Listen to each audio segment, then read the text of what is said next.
சாமி என்னங்க ஸ்வீட் எங்க இருக்கு? ஸ்வீட் எங்க வாங்கியாந்து வச்ச மாதிரி கேக்குறீங்க?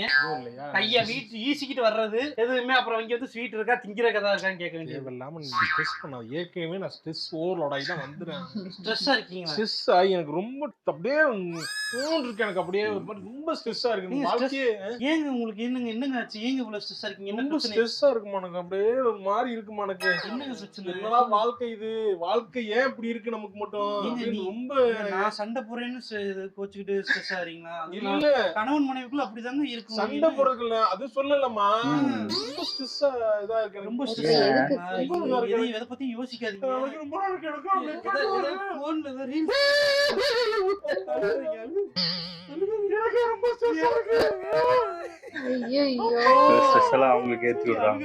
இங்க பாருங்க, அழுகாதீங்க. ஃபீல் பண்ணிட்டே இருந்தா இன்னும் அதிகமா தாங்க ஸ்ட்ரெஸ் ஆகும். போய் போன் எடுத்து வேற ஏதாவது உங்களுக்கு டைவர்ட் பண்றதுக்கு வேற ஏதாவது பாருங்க. முடியாது. ஏங்க சார்ஜ் சுவிட்ச் ஆஃப் ஆயிடுச்சு. போய் சார்ஜ் போட்டுருக்கேன். அதான் என்ன பண்றது எனக்கு தெரியல. போட காய்கறி நீ சார்ஜ் போடுற கேப்ல வந்து நீ வந்து உனக்கு எனக்கு வந்து ஆறுதல் தேவை. அதை வச்சு என்கிட்ட பேசுறதுக்கு வந்து அந்த எதை ஃபீல் பண்ணிக்கிறாரு. சார்ஜ் போடுறதுனால உனக்கு ஸ்ட்ரெஸ்ஸா இருக்கு. எதுவும் பண்ணாதனால ஸ்ட்ரெஸ்ஸா இருக்கு. அது ஏறிடுச்சுன்னா உனக்கு வந்து இதா இருக்கும். எனக்கு கரண்ட் போனா ஸ்ட்ரெஸ்ஸா இருக்கும். கேபிள் சின்ன உன் கேபிள் கொடுக்குறியா? ஏன் கேபிளா?